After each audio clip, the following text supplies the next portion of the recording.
and I want to thank you very much for joining us for our Issues Forum this morning. My name is Leanne Rogers. I'm the CEO for the Pennsylvania Economy League Central Division. And to get started this morning, I want to introduce you to PEL as well as to our speakers this morning. And then we will get started with reviewing our report. My name, again, the Pennsylvania Economy League is an independent voice for good government. We're the state's premier, independent, nonpartisan, nonprofit, public policy research organization. As a 501c3 organization, we're supported in part by our members and our volunteer board of directors. I want to just give a shout out to our board of directors and members. Thank you all for your support. I believe many of you are on the call this morning, and we do appreciate your ongoing support. At the Pennsylvania Economy League, we have 3 areas of focus: civic education through forums like this, as well as our weekly newsletter and speaking engagements; independent research on state and local issues and policies that impact our communities. You'll be seeing an example of that here this morning.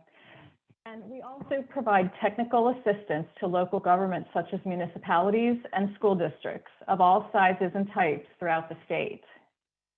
We have been fostering good government for more than 85 years. We believe that healthy local governments help create a sustainable economy, both regionally and statewide, that can attract and keep residents and businesses. These Issues Forum, we're featuring our most recent independent research project. It's not 1965 anymore. This research is supported by the Pennsylvania Municipal League in part, so thank you for that support. In this study, we take a look at local tax policy, much of which has not changed since 1965. We present a list of recommendations, leveraging policies and approaches that are already available in certain regions of the state or under certain circumstances. We have 4 great panelists today, and I'll introduce them briefly, then we'll hear a summary of the report, and our panelists will offer their perspectives. The speaker today is Lynn Shedlock. Lynn is PEL's Director of Communications. She also serves as project manager to deliver consulting services to municipalities. She's the lead author of the report we'll be presenting today. Before coming to PEL, Lynn was the communications director for Lackawanna County. She also served as 20 government and education reporter, receiving several statewide and national awards for her reporting. She's a member of the Pennsylvania Economic Development Association and secretary and board member of Scranton Tomorrow. Our other panelists include Lancaster Mayor Danene Sorace. Mayor Sorace was elected to serve the city of Lancaster as the 43rd mayor in 2018. She's only the 2nd woman to hold this post. Before serving as mayor, Danene served on the city council. She got her start in local government as an executive director for an environmental organization that was actively partnering with Lancaster to launch the city's first green infrastructure plan. Now in her 2nd term as mayor, she has set forth a vision to build a stronger, more equitable Lancaster, block by block. We also have Bradford City Manager Chris Lucco. Chris is administrator for Bradford, a 3rd-class city in McCain County. Chris has strong roots in Bradford. He's the former chief of police and served 24 years with the Bradford Police Department. He retired from the police in 2020 before continuing his service to Bradford as city manager. Under Chris's leadership, the city completed the strategic management planning program in 2022. Chris works closely with the city employees and elected officials to make Bradford a strong regional hub for McCain County. Finally, we have John Brenner, Executive Director of the Pennsylvania Municipal League. John is the Executive Director of PML, a nonprofit, nonpartisan organization that serves Pennsylvania cities and urban municipalities. Before his career at the League, John was elected the youngest mayor of the city of York in 2001. Prior to becoming mayor, John served as the Executive Director of the Pennsylvania Fire and Emergency Services Institute, a statewide nonprofit group charged with educating elected officials and the public about fire and life safety issues. Okay, Before I turn it over to Lynn to present an overview of our report, just a reminder, please keep yourselves on mute to avoid too much feedback, and also please submit your questions via the chat feature. We will monitor the questions, and we hope to have some time at the end to address those questions. Thank you again for joining us this morning, and I will turn it over to Lynn. Can you hear me okay? Leanne, give me a thumbs up if you can hear me. Okay. Yes, we can hear you. Thanks, Lynn. Thank you. Okay, good morning, everybody. This morning we are going to talk about revenues, okay? I know that there are issues in terms of municipalities with expenditures and other problems, but today we're just going to focus on the revenues. So why are we here?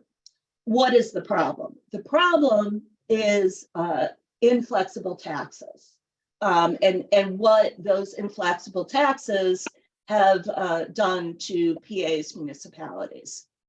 So basically, this decades-old municipal tax menu has failed to come up with and keep up, with inflation and with modern living. So what are the results?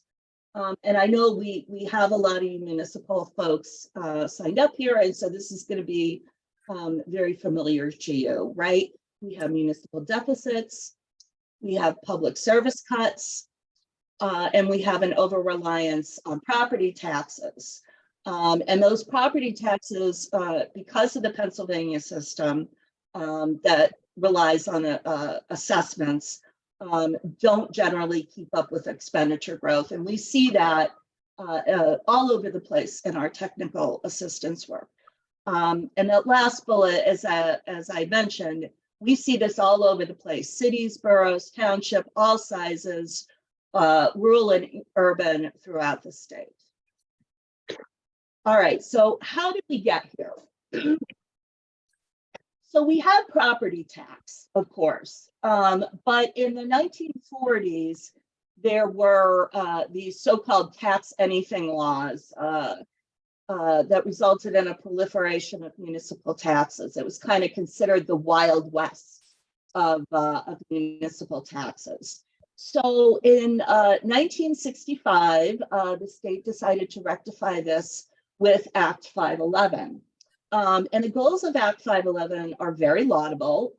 We were looking to produce additional revenue, to grant property tax relief. There were 9 additional taxes that were approved. They were supposed to help spur economic development. They were supposed to recoup the costs of services from non-resident workers, people that were coming into the town to work, were expected to provide some sort of money to help those services. And also these taxes were supposed to provide more of an elastic tax base as opposed to property, which, we don't want to get rid of property, but it doesn't necessarily respond to those tensions quite as quickly. Okay, so all of these changes were seen as progressive because it tapped into sources other than property, right? Like income, business. All of these taxes, though, were capped at amount or rate. And when I say they were capped at amount, think of your per capita tax, right? Which is only $10. Most of the taxes limited the authorization to wealth within the municipal borders. The one exception of this was the occupational privilege tax, which you know today as the local services tax. These taxes all also presumed that more population, more commerce, and more robust services were in the urban areas. So what has happened since 1965? The wealthier residents moved out of these dense urban cores and they took their tax money with them. The urban cores were left with a lot of lower income residents and older lower value real estate while they still have to pay for all of their extensive infrastructure and a lot of robust services that are basically used regionally. And on top of that, we have a large number of tax-exempt institutions that gravitate to these hubs.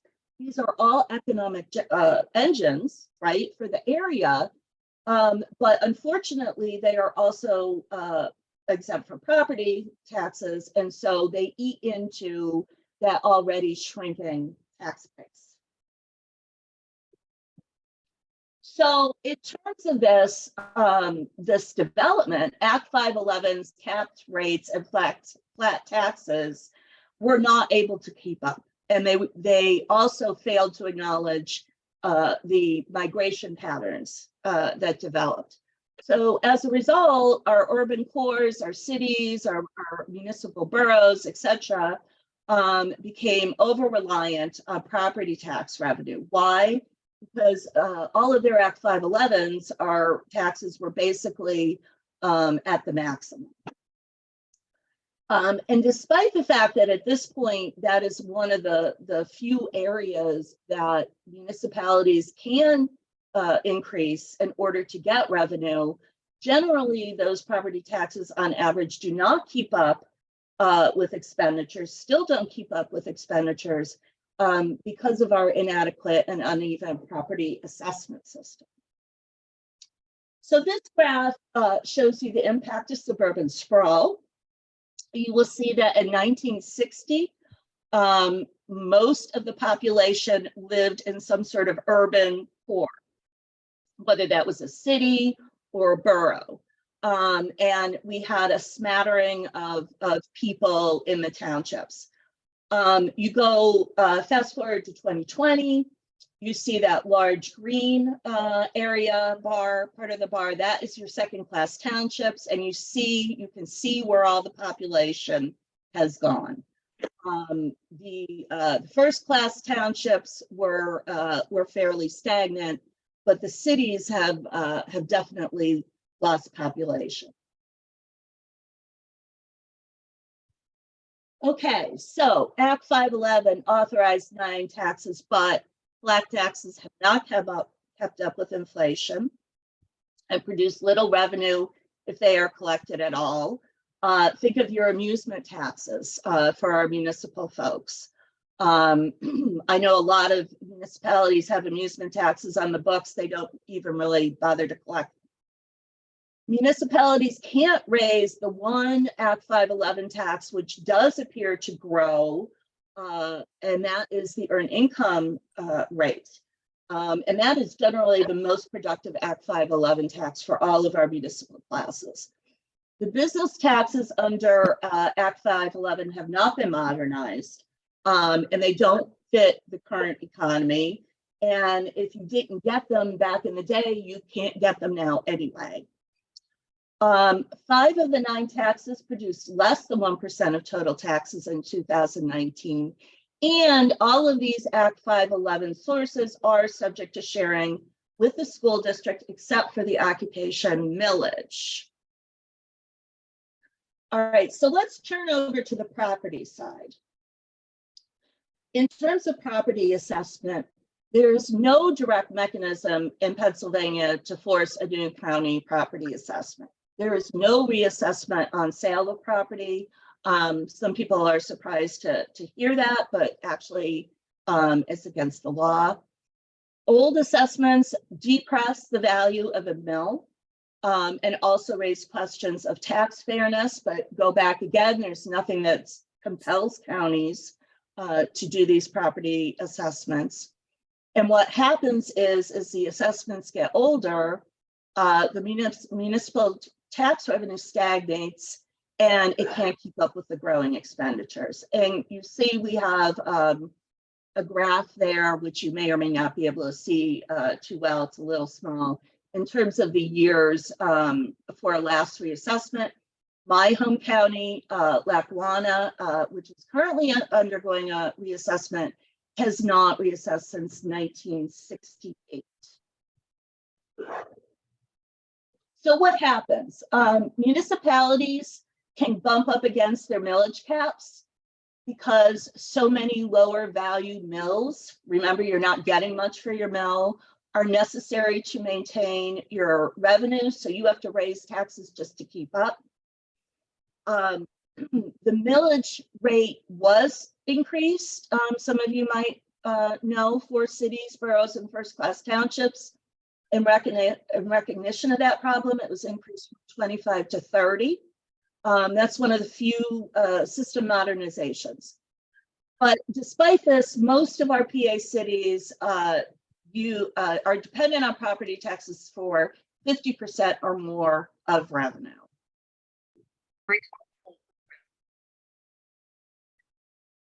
Okay, so now we're going to talk about housing, which is one of the things that undergirds our a property assessment system. And as you can see by this graph, in housing in our cities and boroughs mostly dates to pre-1960. So these units are more prone to blight, and they generally have less assessed value than new construction. So already we're looking at the fact that these older urban cores, in terms of their property, their tax bases are not going to be as robust. You look over at the second-class township, that green line that emerges into the 20th century, and you see that the units in the second-class townships are newer, and they generally have much higher assessed value. So they can very easily get away with actually sort of lower property rates because their values are higher. So what happens if you are a municipality and you're at your limit and you need some flexibility so that your revenues are going to keep up with your expenditures? Well, there are a couple ways, none of which are easy or necessarily good. One is home rule. A lot of municipalities have been taking the home rule path lately. However, home rule is a very complex process. You have to essentially change your whole current form of government. It does give you ability to increase your wage tax and increase your realty transfer tax, and a lot of municipalities have done that successfully. The next path is Act 47. However, in order to get into Act 47, you have to demonstrate that you are in fiscal distress and receive state approval. You have a bunch of different taxes that you can increase to various levels. You also can do a non-resident worker tax. But all of those, and you also have an option to move to a more modern business payroll tax. But all of those tax authorizations go away, except for the payroll tax, once you move out of Act 47. Act 205 requires you to have a distressed pension, and then you can do a higher earned income tax rate if those are at the maximum, or real estate. It also provides authorization for non-resident workers. Again, that is available only while you have your pension distress. The last one we have cited here is Act 130. And this permitted a little bit of your, if you had an occupation tax, which most places, a lot of municipalities do not, you're able to increase your resident earned income tax by getting rid of that occupation tax. However, if you try and do it today, they're going to limit you to the revenue levels that you had a decade ago. And we actually ran into this not too long ago with a municipality that was looking into changing this, but it didn't make sense because of that revenue line. Okay, other examples. Pittsburgh and Allegheny County. The state has given Pittsburgh a bunch of new revenue options as they had massive industry closure and huge population loss. And the first one is probably going to sound familiar to you, and that is the local services tax. That used to be the occupational privilege tax and was $10. I don't remember exactly when, I don't have the date. It was increased to $52 and extended to all Pennsylvania municipalities at that $52 line. However, municipalities still are required to share that $52 with the school district. $5 goes to the school district. And of course, that local services tax is the only thing, only kind of revenue that you receive from your non-resident workers. Also, Pittsburgh was authorized for a regional sales tax.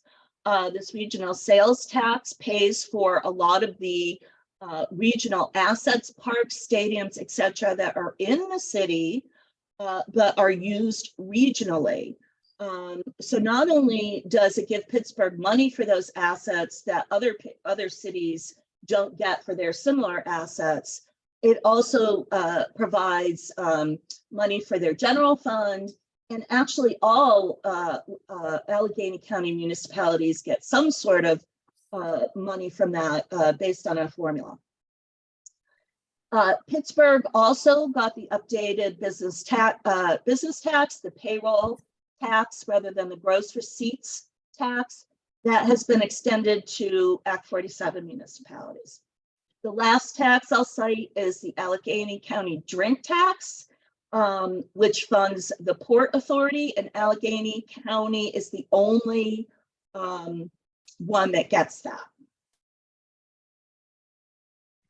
Okay, so here, this graph shows what municipalities have done in terms of their mix of taxes for revenue.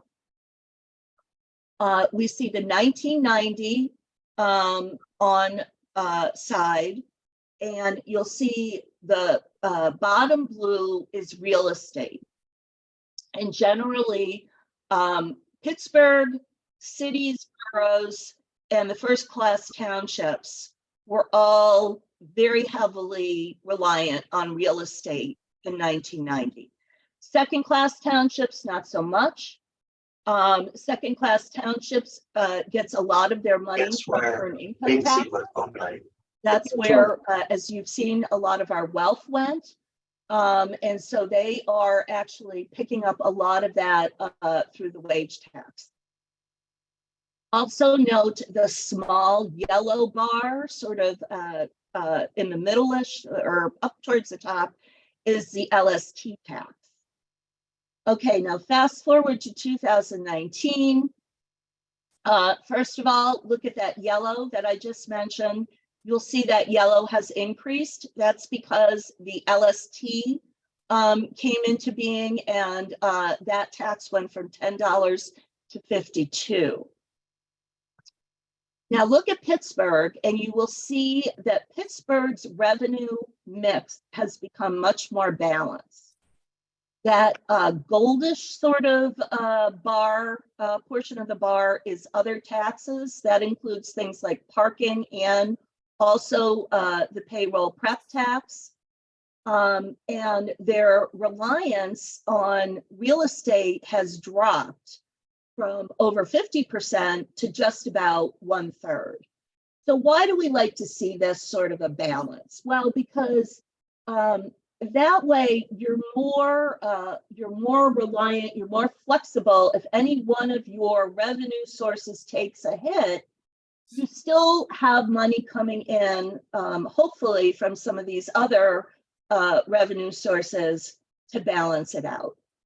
The other thing that we saw from 2019 is we do see the cities going more towards use of the earned income tax. EIT grew by more than 10 points in the city.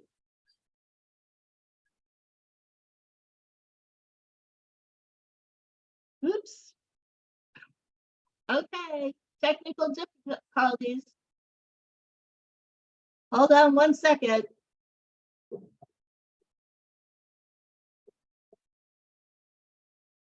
Okay, so what are we recommending based on the picture that you've seen?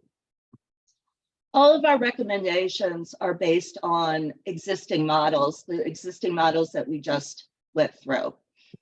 So we're recommending eliminating or raising the rate caps on these taxes, increasing the flat fees like occupation or the per capita tax, which is now $10, so they grow with inflation. Let me go back again to the first bullet. That is especially true of the wage tax in terms of raising the rate caps. Provide additional authorization to tax non-resident commuters. Right now, the only thing we have is that $52 LST, and of course, that's what, $1 a week for our local services. We know it costs a lot more to provide those. Offer a more modern version of the business tax, like the payroll tax that's only available to Act 47 municipalities.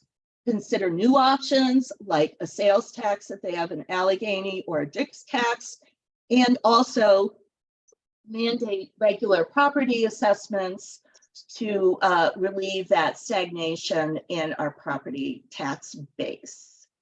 And that is the end of my presentation. And so I am now going to turn it back over to Leanne.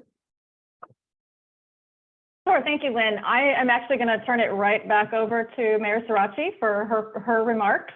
So Mayor, if you're ready, take it away.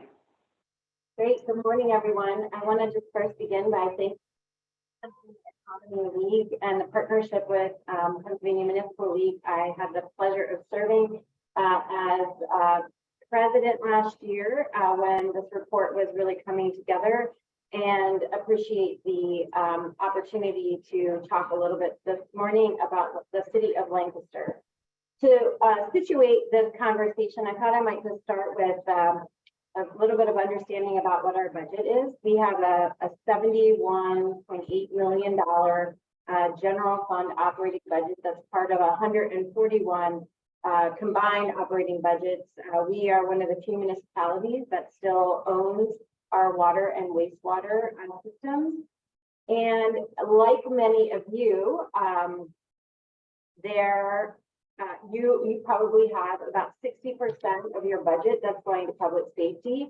We spend about $30 million a year annually on our police department and $13 million with our fire department. So when I began this job, I came in on the heels of a decade plus effort by my predecessor, Mayor Rick Gray, who was very much focused on working with the Pennsylvania Municipal League and others around the state on cost control and those things like pension reform, Act 111 reform, things like that he was very focused on. And what I realized is that after a decade plus, nothing was changing. We really were not getting the kind of relief that we needed on the expense side. And so we had to really focus on all of the ways that we were going to curb our expenses here in the city of Lancaster by becoming self-insured and taking some other steps. And so while today's conversation is about revenue, I think that as elected officials and are part of municipal government understand that you're always balancing the revenue and the expense side of the ledger. And so I started reading everything when I became mayor, reading Act 511, reading everything about home rule, everything about Act 205, Act 47, trying to understand what were all the tools in the toolbox. And it became really clear to me very quickly that there really weren't that many tools in the toolbox. For a city like Lancaster. We had a hearing in 2019 that was very well attended by our state senator and other senators and elected officials, as well as our business community.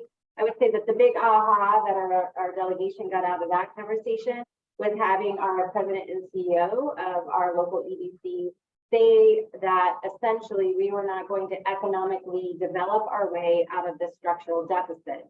And the structural deficit exists for Lancaster like it exists with many of you, in which our expenses grow at a faster pace than our revenues do. And in large part, that's because we are heavily reliant on our property taxes. Here in the city of Lancaster, our property taxes generate about $30 million at a millage rate of 12.64, and that millage rate went up 8% last year with a tax increase that was part of our 2023 budget. 8% tax increases, as you might imagine, are really difficult. I just hate raising property taxes. It's the most overused tool that we have, in large part because for most of us, it's the only tool that we have. And so when I began looking into all of the tools and recognizing and comparing Lancaster to other cities, our city has 4 revenue tools. They are the real estate tax, earned income tax, local service tax, and the real estate transfer tax. And you all also recognize that, just as Lynn walked us through, that the caps that are part of that can only be adjusted 2 ways. One, by falling flat on your face, essentially, and going through a bankruptcy. And I literally did read through, like, is there a gentle way to go into Act 47? Realizing that that does not. This morning. And we would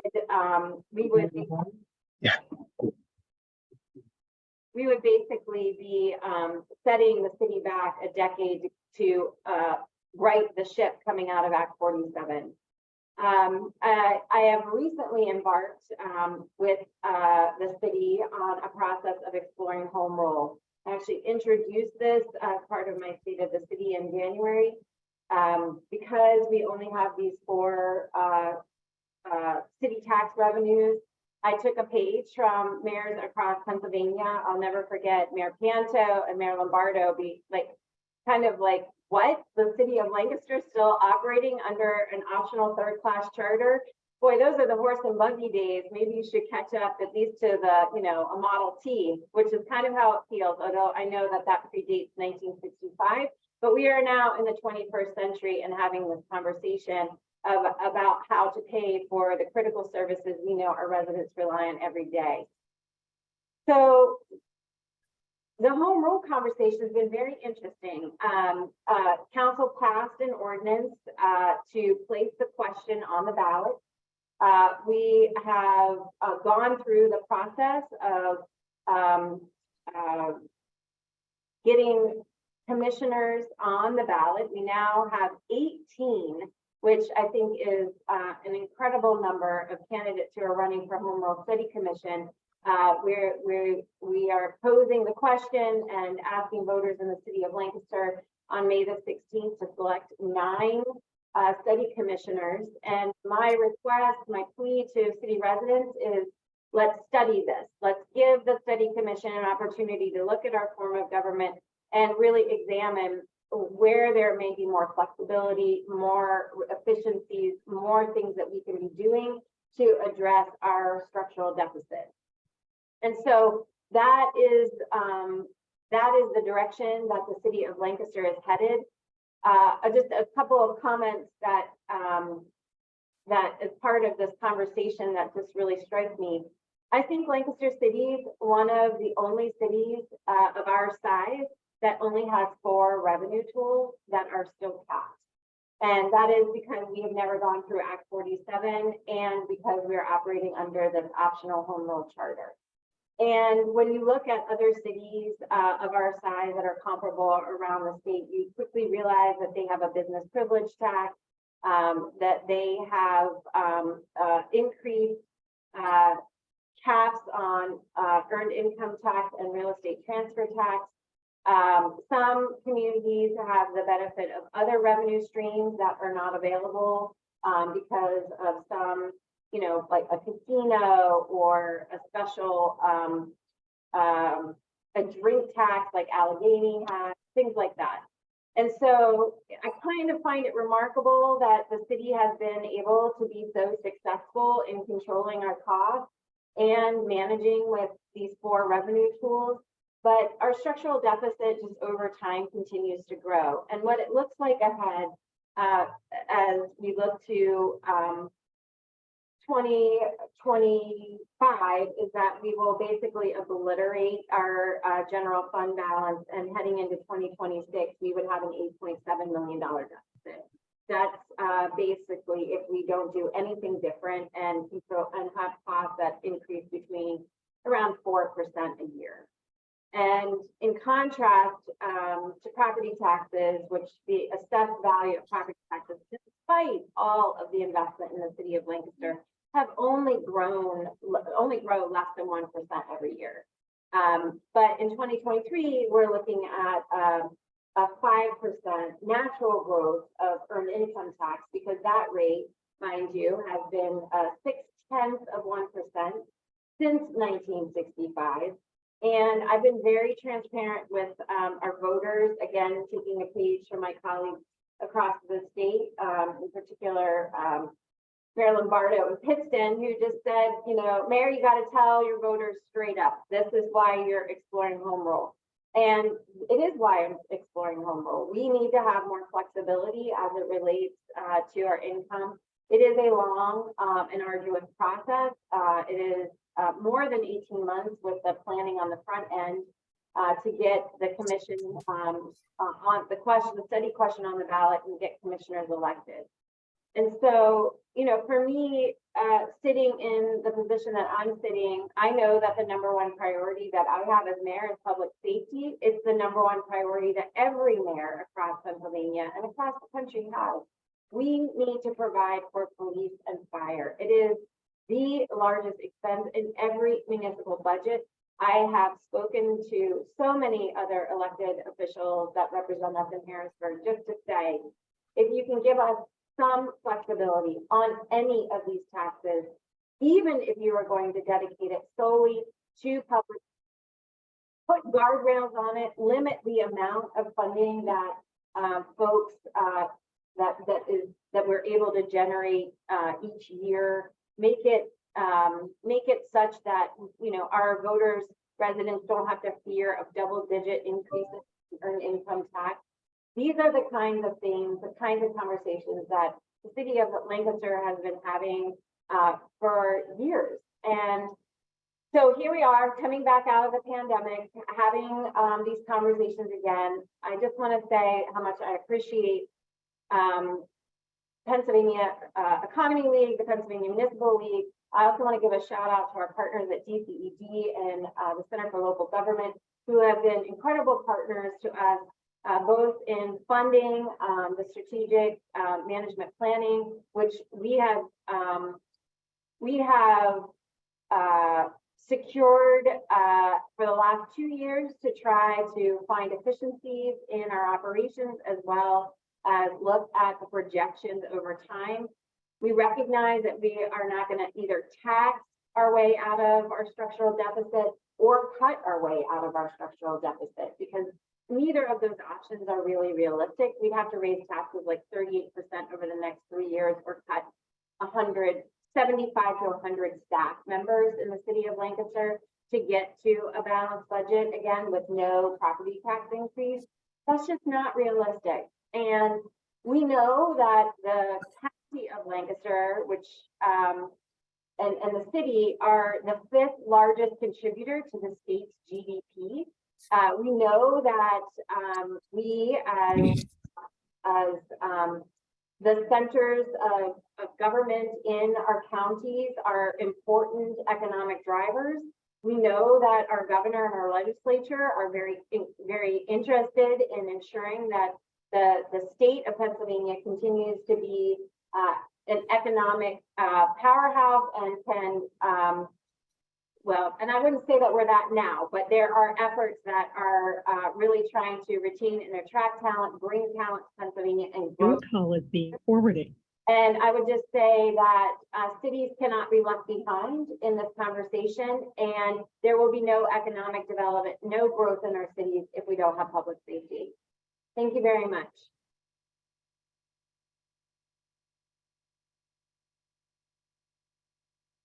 Thank you, Mayor. Chris, I'll turn it over to you. Good morning, everyone. I appreciate everybody taking the time out of their day to sit here and listen to and join in. I'd like to thank John and Municipal League for commissioning the study and Pell for doing such a good job as they always do. So City of Bradford, we were in our heyday in the 30s, big oil boom, had approximately 15 to 18,000 people. We're now down under 8,000 people. We are probably one of the few cities in the state to ever been optional charter and now back to commission. And I am also slowly trying to introduce home rule concept to my elected officials. So I give you credit, Mayor, that you introduced that on your own, because politically it's not always a favorite topic to discuss. So the City of Bradford, we're a core community in McKean County, and although we're only just shy of 8,000, we're the largest community in the county. Over the years, just as a lot of you I'm sure have seen, people have moved out of the quote urban center into the townships. We realize about 2.8 million of a $10 million budget in property taxes. The assessment was last conducted in the early 90s. And one of my big issues here in the city is tax exempt. As I saw, a lot of you responded to that question. We're about 33% tax exempt. That would still only allow me about another $1 million in tax revenue on a $10 million budget. So we'd still be under half. Fortunately for the city, we do have business privilege tax, although I believe that's a very unfair tax. And I believe that it hampers business from wanting to come into the community. When I say it's unfair, it's if you're not familiar with what that is, it's on your gross receipts. So the guy that sells a used vehicle or a new vehicle with a 3% markup is paying the same percentage as the guy that's selling a hamburger with an 80% markup. So less and less people want to come into the city to do business, and we see more and more businesses that are able to move out of the community. Also, the city, we are the home of Zippo Lighter, a fairly decent sized oil refinery.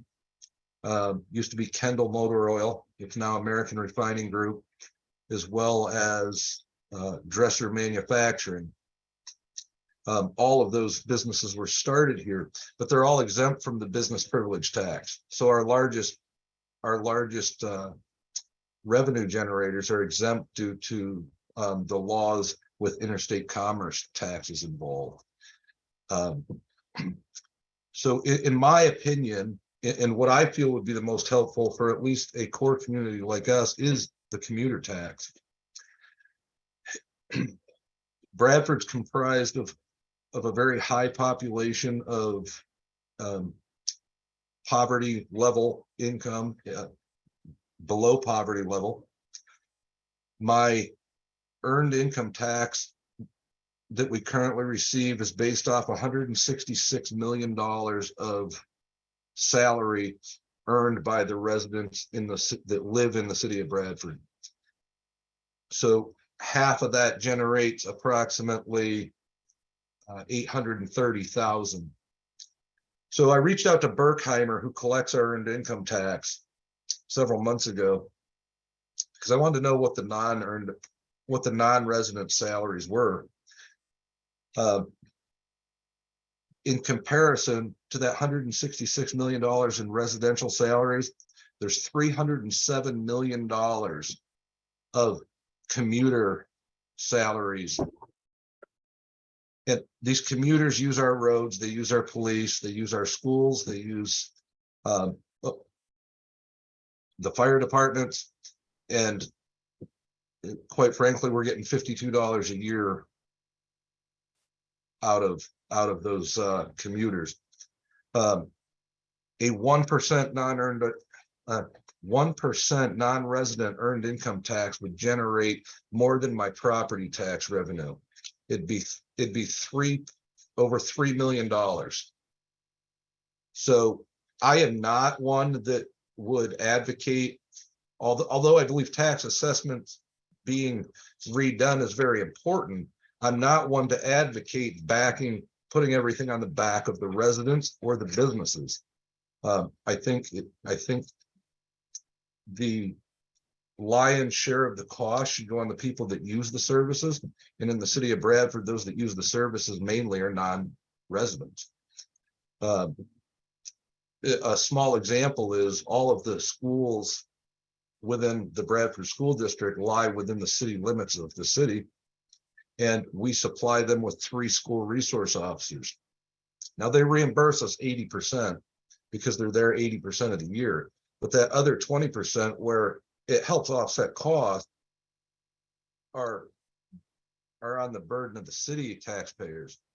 So all of the people that don't live in the community, but their kids go to school, we're supplying them police coverage with very little help from the outside area.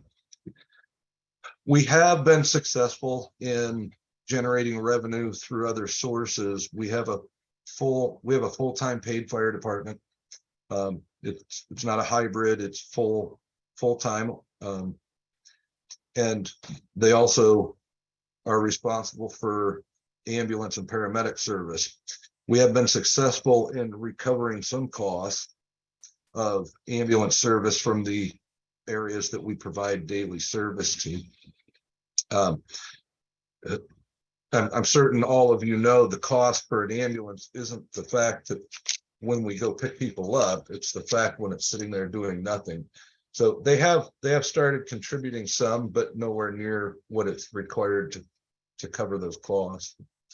And the same goes with police service. Our surrounding townships do not have 24/7 coverage, and they go on call.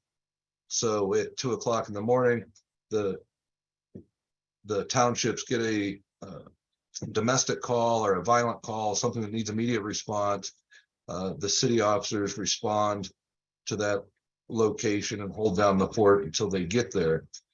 Again, there's no cost there. And from my years in the police department, I could never quite figure out how I could tell somebody, no, we won't respond to a violent domestic at 2 o'clock in the morning. But if we told them we wanted to recover costs from that, it would probably fall on deaf ears because they've got the benefit of having the service at no cost to them. So again, I believe the answer to me is the payroll tax, the commuter tax, not necessarily increasing property tax, because those people, we're already at 18.5 mils, which is double all of the surrounding areas. If I increase, even if I lower the millage but increase the tax dollars, it's no more beneficial for somebody to live in the city of Bradford. So really, I'm kind of the core community story, I guess, and I'm sure a lot of you are. I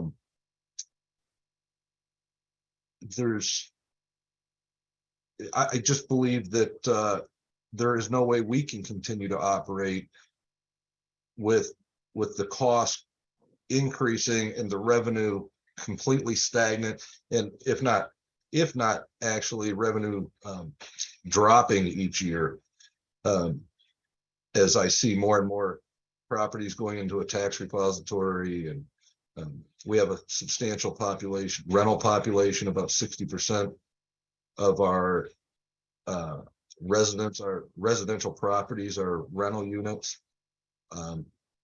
We're about 35% tax exempt, very little participation in any sort of pilot. We get some from the hospital and the housing authority. So yeah, I would be interested in a commuter tax, honestly, is what I feel is most beneficial. We are looking currently at 205 pension distress as well. So really, I don't have a lot else to offer other than the fact that property tax and what taxes are available to us are certainly not keeping up. And that was recognized for Allegheny County and in the city of Pittsburgh.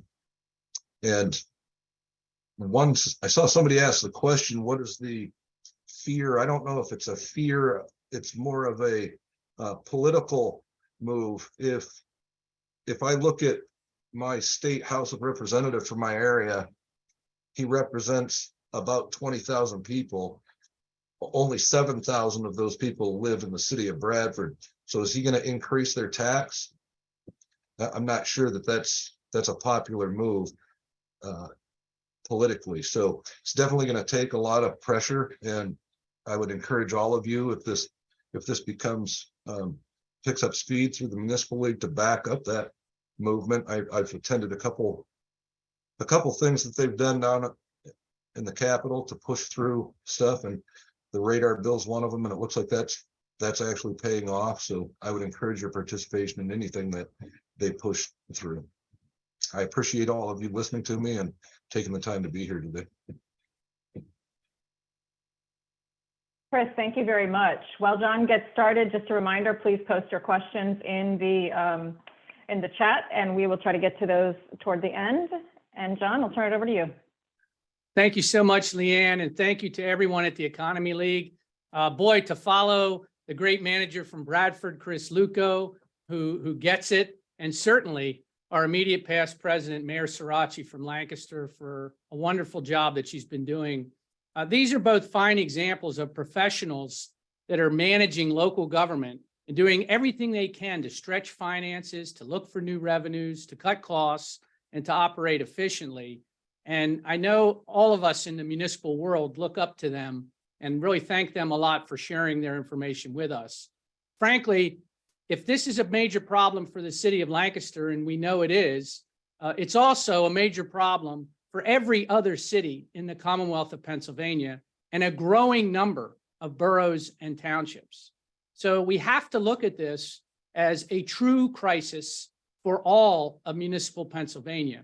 And as the governor talks about making Pennsylvania economically competitive, quite frankly, that's not going to happen, no matter who the governor is, if we don't have a way to pay for quality public safety and other services in our local communities. We have to get updated. 1965 was a long time ago. In fact, for the baby boomers on the call this morning, you may remember the Righteous Brothers had a hit in 1965. It was called "You've Lost That Lovin' Feeling." And I feel like this tax structure lost that loving feeling a long, long time ago. So I hope that helps us point it in the right direction. Just a few words about the league. The Pennsylvania Municipal League was organized in 1889. We were founded in 1900 as a league of third-class cities. And York and Lancaster and Erie and Wilkes-Barre and several other cities got together at the time to help educate legislators about what was really happening in local government. We're the oldest municipal association in the Commonwealth. And today, thanks to the leadership of our board of directors in the 1980s, our membership is open to cities, boroughs, townships, and home rule communities throughout the Commonwealth. We have over 130 members, and they do include almost every populated area of the Commonwealth. Our mission is to strengthen, empower, and advocate for effective local government. That's part of what we're all trying to do today. The reason we asked Pell to really work with us on this report was, for many years, the league wanted to have a quality systemic report about the inadequacy of local taxing structure here in the state. In 2004, some of you may remember, the league led the charge to change the old occupational privilege tax to the new local services tax. And I'll never forget that debate when a number of us, as mayors, as municipal leaders, were in the Capitol day after day to help educate the legislators on the importance of this. And even though many folks hate taxes, and don't want to have a conversation about the word tax. When you start talking about the services that are provided and what we need to get the job done, it does help change the conversation. And I hope that's part of the answer as we go forward. We did have an escalator clause in that proposal that would take it on a more regular basis. Every few years, the local services tax would increase. Unfortunately, the legislature removed that provision before adoption of the proposal. In 2010, we had our Core Communities in Crisis report, again, calling on the legislature and the state to address a number of communities that were continuing to slide into fiscal distress. And that report led us to partner with many organizations through the Economy League that were directly involved in their local chambers of commerce. And we pushed hard to look at a number of the expenditure side of the issues, as Mayor Sorace mentioned. And we did a lot of good education, but we were not able to get major reforms to Act 111 and other areas that desperately need it. But due to the power of the unions, particularly in the public safety realm, it's been hard to do that. In 2021, we had a strategic plan here at the League. It was updated. We wanted to have a data-driven report on the key financial issues facing municipal government and recommend solutions. That's how we got to Pell. And Pell did a fantastic job looking at the case studies and giving us a menu of options that we can all not only talk about, but we can actually now start to work on and introduce as legislative proposals in the General Assembly. We believe we have to change the policy. We have to shift the outlook of not only our administrative folks, but all of those within the legislature, and really have a serious conversation with their staff. There's no question that when we do that, we can make a difference. We have to recognize the inadequacies of the current structure. We have to prioritize trying to prevent financial distress from happening in the first place.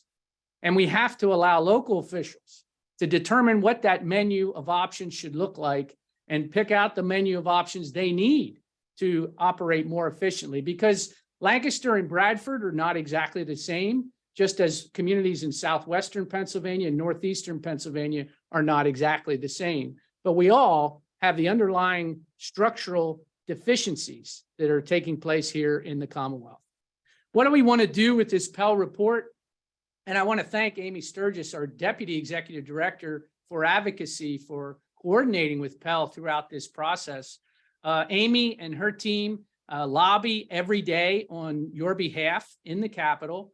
And what we need to do is continue to educate our state legislators, our senators, our House members, and again, their staff on the importance of this issue. This report allows us a very important tool to help educate the officials and the general public on why this is so important. We know it's a long road to hoe, and it's going to take a lot of work. We know we want to continue to use these recommendations to eliminate or raise the rate caps on the earned income tax. We want to offer local or regional options to all municipalities, and many of these options have been discussed earlier in the presentation. We want to allow flat taxes like local services to grow with inflation. And as was mentioned earlier, we certainly want to look at regular property assessments, not waiting 3 decades when nothing has happened. Those are all things we can do. And I just wanted to highlight the fact that why is this difficult? In the question earlier, why can we not get the political support? And Chris discussed this as well. We know that a huge number of members, particularly in the Senate, but a significant number in the House, have signed an anti-tax pledge. They did that several years ago, and many of them feel that they cannot even have a conversation about taxes of any kind without violating that pledge. So we literally have to change the conversation to what Mayor Sorace talked about earlier. And what do you propose for paying for public safety services as all of our expenses go up? I'm real happy to tell you that the former president, as Mayor Sorace knows, of the Lancaster City Council, Representative Smith Waddell, is actually introducing a number of these reforms into legislation. And he's working on that now. When we have bill numbers, we'll certainly share that with everybody. but he is now a state legislator from the city of Lancaster. He understands the issues. And I think it's great that a freshman is willing to introduce a bill like this to really get the conversation moving right away during this legislative session. So I'm hopeful with all the new members that we have in the legislature, and that what can all of you do? You can educate those new members about these real issues. You can take them with you when you provide police and fire services and public works in your community. You can show them where these dollars really go so they know what we're talking about. Those are all things we can do as we work together to advocate for changes in our structure. So with that, I'll be quiet. And if we want to get to some questions, I know some are already in the chat, but we certainly can do that. And I see Mayor Lombardo is on the line. Mayor Lombardo is the president of the Pennsylvania League this year and has been doing an outstanding job leading the charge for our legislative priorities from the great city of Pittston. So thank you for joining us. So Leanne, I think I'll turn back to you. Okay, thank you very much, John. Thank you, Lynn, Danene, Chris, and John for your perspectives this morning and for walking us through your experiences in your various parts of the state as well as the research. Just a reminder, the full report is available on PEL's website at pelcentral.org. It also includes case studies from across the state. You'll be able to read more about Lancaster and Bradford as well as other communities across the state. I want to go to some of the questions that we've received in our chat this morning. And if you have additional questions, feel free to include them there. If we don't get to them today, look for them in a future e-alert. We may address them there. So one of the first questions and a quick poll of the audience looked at tax exempt properties. And just from the brief poll this morning, between 25% and 55% of property in some municipalities in the state are tax exempt. So I want to ask the panelists, how important are pilots, or effective are pilots? And are there any tips that you might have to negotiate pilot agreements with tax exempt property owners in your communities? So John, Mayor Sorace, and Chris, I'll open it up to you guys. If you want me to jump in first, I will. I think one thing we learned back in the city of York over a decade ago is the first thing you have to do is ask. You have to ask your tax exempt leaders, your nonprofit leaders, to make a 3-year commitment to your municipality. And we always tried to come up with a fair share formula. Be great to have them pay 100% in taxes. We didn't think that was realistic. So we asked for 50%. We called it fair share. And the significance of that was tremendous. And we had all kinds of increases to regular contributions. And we also had a great partnership with the county. And I know a lot of our core communities, whether cities, boroughs, or townships, work closely with the county leaders. We did that ask in conjunction with the county commissioners at the time, and the county made a financial commitment to the city, which at the time I think was unheard of, but now we have more and more places doing that. Those are all good things to do, but as good as all that is, it still doesn't pay the bills at the end of the day. And you spin your wheels and ask for a lot of support to try to make that all happen. And it goes right back to those structural deficiencies. We have to have a better way for tax exempts to at least pay some sort of a foundational cost for the core services that we're providing. And that has to be part of the conversations. Mayor Sorace? Yeah, thanks, John. I would just add that the city is fortunate that we have had a successful pilot program since Mayor Gray came into office, and I have continued that. We send letters out to literally every nonprofit in the city, and the largest contributions come from Penn Medicine LGH as well as Franklin and Marshall College. But I'll also say that I just got a 2-page letter from a pastor at East Ross Street United Methodist Church telling me about all the things that they do in the community to support our residents through charitable giving and food programs and so on. And they included a check for $800. And I'm good with that. And I think that we don't ever ask we ask once a year, just like everybody else in terms of paying taxes. They get a personal letter from me explaining the budget, explaining our costs and what their contribution can do in terms of offsetting costs related to public safety. So I think it's something that every community should do. You should start with your largest. And it's going to be unique and tailored to whatever your community is. And sometimes it's even just getting, a ministerium or a council of churches engaged could be helpful as well.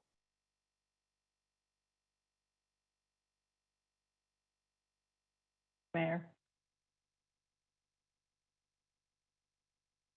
All right. So there were several questions and comments around assessments. And one question posed by Rob in the chat: would regular assessments of properties by the counties alleviate the strain on municipal tax bases, since the property values would be more up to date? Well, I'll ask the panelists again, weigh in on the importance and why the importance of assessments is something you guys think about. So I'll start with that, if I may. I think the city of Lancaster, county of Lancaster, has had more frequent assessments. Our last one was in 2008. But I just want to make clear that that is not an end-all, be-all to the challenges that we have, because we're still limited to only raising taxes in our communities among our residents. And in the city of Lancaster, we have the highest concentration of low-income residents with the highest tax burden. And there is something that is just fundamentally unfair about that. Even in the home rule process, we cannot contemplate raising taxes, the local service tax, for example, on anybody who lives outside of the city. So we could raise the local service tax on the residents who live in the city, which would make 0 cents.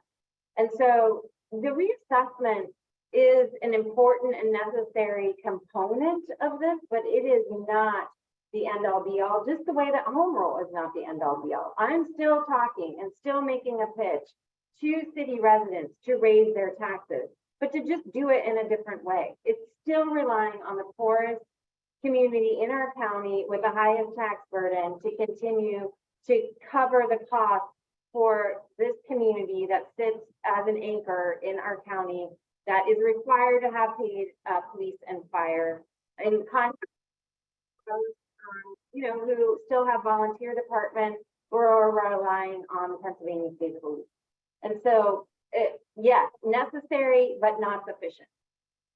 I couldn't agree any more than what the mayor just said. I think what it really does is it creates a level of fairness in our tax structure. And when we talk about that fairness, we absolutely have to think about those folks that are seniors, that live in their home, that want to stay in their home and have an increasing tax burden on them as they get older. It's a major problem in our Commonwealth. There is no question about that. That's why we have to give that menu of options. And some of the options discussed, of course, for the earned income tax, the drink tax, frankly, I don't think gets enough attention. I think that is an area where it makes perfect sense. A dime on a dollar of your glass of alcohol would go toward paying for public safety services. I think that's something we can convince a large number of folks in the legislature to at least take seriously. And honestly, we just had a meeting a few weeks ago with the FOP, and they actually like the idea. So if we can corral the Fraternal Order of Police and the International Association of Firefighters and other public safety folks that aren't always our allies to work on these financial topics, I think we can make some progress. So I'll just throw that out at you. Chris, did you want to say anything? Yeah, I would echo both of your sentiments on this. A house, the assessment changing would lower the millage, but it wouldn't make it more attractive or more beneficial to the taxpayer. Quite frankly, I feel a new assessment is needed, but I think distributing the tax burden in a different manner, and even if that means part of that bill would be that you reduce your property taxes to mandate reduction in your property tax to help push that through, because at least you know these other options will grow in time. So it may not be beneficial the first year, but the second year and third year, those are going to increase without necessarily hurting your residents and making it less attractive to live in our communities. Thank you, Chris. An interesting question here around year zero concepts. Looking at the idea that there's a year zero clause in any tax increases where there cannot be any major spending increases during the transition and the year after. Curious about the thoughts from the panelists on that as a way to control the immediate impact of any legislative reform. Well, it's an interesting concept of having a year zero. If everything else in our budget could stay zero, that would be great. But that's not really how it works.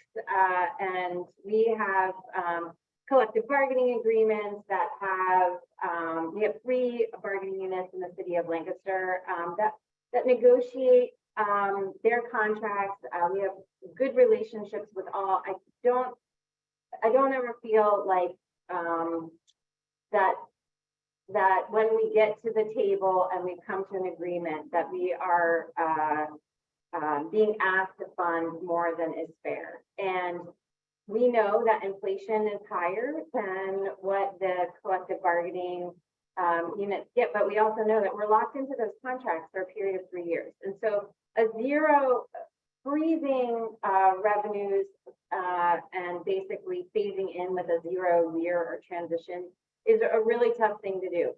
I think that there are other guardrails that can be placed on budget growth over time, such that there isn't a spending spree by elected officials, and also there isn't a huge pot of money, because quite frankly, I don't want a big pot of money sitting on the side. It makes it a lot harder to bargain, quite frankly, if you've got huge surplus. I can only imagine that's true because that's never been our experience in the city of Lancaster. But I think if we talk to mayors around the country who've gotten direct distributions from ARPA dollars have made it a little bit more challenging, because there's this sense that there is just this pot of money. And most communities across the United States have been using at least 50% of ARPA just to do revenue replacement, just to keep the lights on, just to maintain existing levels of staffing. And so for me, I think that there are other ways. I think the intention around zero or a zero increase or a phased in is right, but I think that there are other ways to do that. Just to echo what Mayor Sorace said, I feel like the answer to that question has been there, done that. In the early 2000s, when I was with the city of York, we decided that we had a tax increase the previous year. So in the coming year, we said we're not going to raise taxes. So our options are to cut public safety and other services if you don't want to raise taxes. And we got down to the fact where we were $1 million off on our budget. And so we went to the county. That's when we really had a solid conversation with the county about their help in providing public safety services for the city core. And it led to a whole new conversation there, and it helped, and it led to an agreement with the county that I believe is still in place. But it doesn't solve the problem again. And we actually asked county residents who valued the city to give $3.32, the price of a 6-piece chicken McNugget Happy Meal, to donate to the city. And we got hundreds of thousands of dollars in contributions. And it just showed the value. It didn't solve the problem fiscally, but it helped. And it showed the value that county residents have for utilizing their core community. And I think that's something we lose sight of when we have these conversations. We have to show our value the whole way around. There is nothing like the city of Lancaster and the city of Bradford and the borough of State College. I mean, these are wonderful places for employment and social and economic vitality in our communities. We have to tell that story, and we have to enlist as many of these legislators as we can to give us the tools to provide that economic stability, not only for our municipality, but for the entire county. That's why the state has to take action on this. Chris? Yeah, the zero increase, I totally agree. In theory, it's great. Looking at your question a little closer, not having large expenditure increases, I guess if there was some sort of overview or rule to determine what that actually means, if it's collective bargaining that was passed prior to the change and you need to fund that. But I believe it's key that some sort of wording to that effect is part of that legislation, or you'll never get it through. It would definitely have to be part of it in a manner. But I don't think you can just freeze spending based off of the way you're collecting revenue either. Thanks, Chris. I'm hearing maybe limited, but zero is a challenge when inflation is still raising your costs. So there have been a lot of discussions about public safety and the fact that it's so critical, but also very expensive, and public safety services often go outside of that core community. I think Bradford, or Chris, you provided a great example of that in Bradford. And there was a question posed about the idea of county policing or regional policing, maybe shared services across municipal borders. I'd be curious to get input from our panelists on that. It's complicated. I love That's right. of shared services and a whole host of areas, whether that's shared policing or shared fire services or other shared, I can just think about, do we need to build a salt shed just for the city of Lancaster, or could that be shared among some surrounding municipalities? But things like that. But the way that our government is structured, in Lancaster County, we have 60 municipalities alone.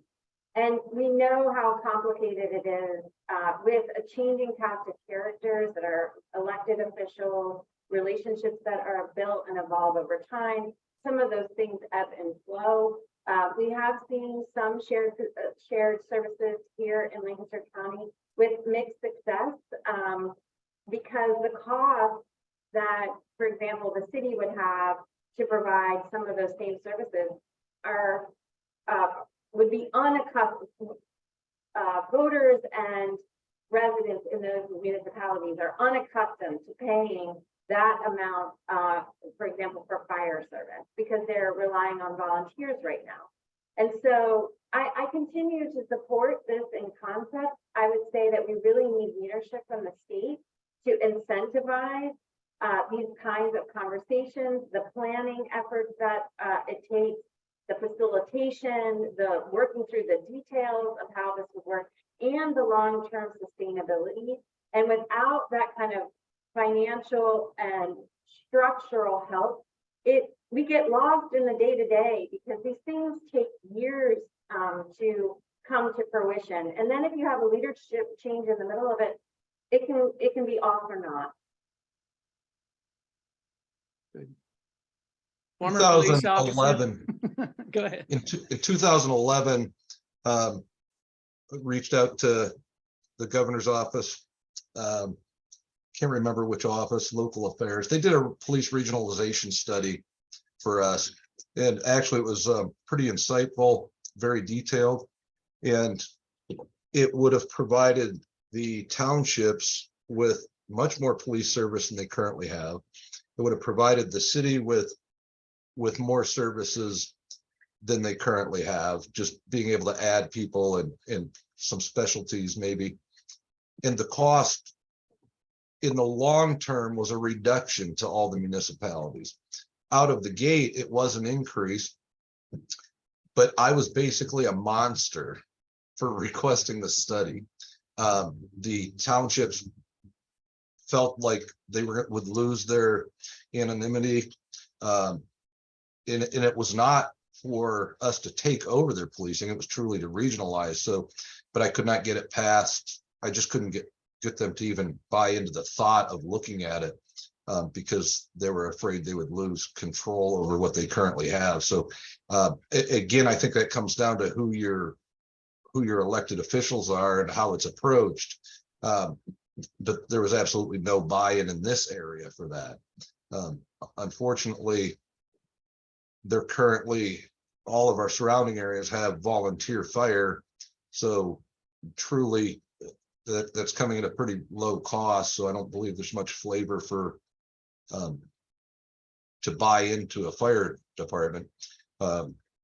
And they do pay now because they have to provide ambulance service by law to their residents. So that helps, but I don't think, at least in my area, it's pretty, we don't work well with it.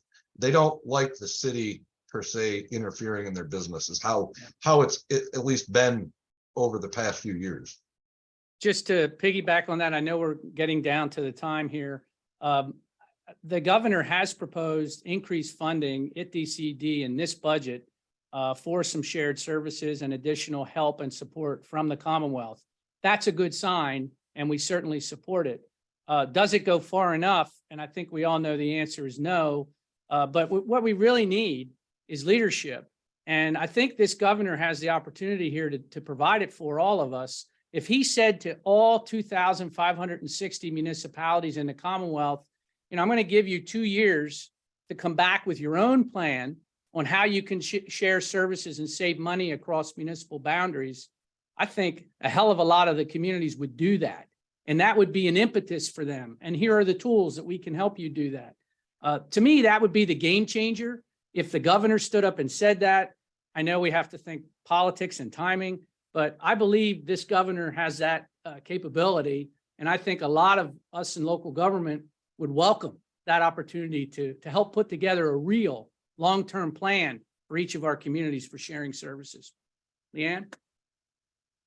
Thank you, John. I think I'm going to sneak in one last question unless some others pop up in chat. So there were a couple of questions posed looking at the workforce question in terms of looking specifically at commuter taxes, or what tax reforms would not actually disadvantage cities and boroughs in their efforts to attract and encourage more businesses in their core communities. So what are your thoughts or concerns around the impact of some of these tax reforms on businesses' ability to hire and attract workers and decisions to locate in the community? John, you might need to help me with some of these details, but I think Representative Starla at one point had introduced a county 1 cent tax or 1% tax that was going to be municipalities in the county of Lancaster based on the percentage of not tax exempt properties that they had in their boundaries. So here in the county of Lancaster, you know, there's Millersville that has Millersville University with over 50% of their community of tax exempt. And I think the ways that we can do this, that, you know, I don't want it to be as soon as you walk into the city of Lancaster, you cross over the border, everything is more expensive and there's more taxes and all of that. But I do our shared regional approach to addressing these issues. And I think that the local service tax is part of that, but I think when we start talking about a drink tax, I think that should be a drink tax in the county, and it should be dedicated to a set of issues that all municipalities are dealing with. And so, you know, I just throw that out there because I am really sensitive to the cost of doing business in the city of Lancaster, the cost of doing development, it is higher. Just by the nature of the fact that we are a very built up, dense community that has a lot of old infrastructure that we have to be paying attention to, as well as the stormwater fee, which is an extra. Oh, yeah. That it, you know, is required by, you know, the EPA for us to fund what we need to do around water quality. So I think we have to think about these things more regionally, more holistically, just around cost sharing, as well as how are we paying for the things that we need as a community writ large, beyond the specific municipal borders, but really attentive to the specific needs that our communities have around public safety. Yeah, I think the mayor's right. One thing we've talked about with some of the legislators and their staff is if you're willing to give us a menu of other options, you can tie strings to that. So if you want to give the areas that are doing shared services to encourage them to have additional revenues, I think that helps with these workforce issues. So it's not just the city or the borough, it's neighboring townships of the first class and some of the second that are growing quite rapidly too. I think that if you give those options to people, it will be like the public services tax when there were a few people screaming and yelling to make that happen. But once it became law, everybody adopted it. And I think that's going to be the case here. If we can get these options available and encourage the regionalization with those options, I think we have a greater chance of success. I would just add in that I agree. I don't think necessarily these options should only be made available to the city or, but quite frankly, the employment rate in the townships, they can go ahead and enact that, but I don't think it's going to generate near the revenue. Just my city employees alone, they're paid well. I believe of nearly 100 employees, I think 6 live in the city. I'm one of them. So it's just, I don't believe if we could make it more attractive to the business to be here and stay here based off of property tax, the employees, I believe, at least in my area, they're going to go to where the jobs are. Thank you very much for that, Chris, Mayor Sorace, and John, and all of our participants here today. We appreciate the lively discussion and chat. We appreciate you sticking with us here a little past the time we promised. Thank you very much again for attending. Check out our full report, including case studies, at pelcentral.org. And thank you again. Have a good day, everyone. Thank you.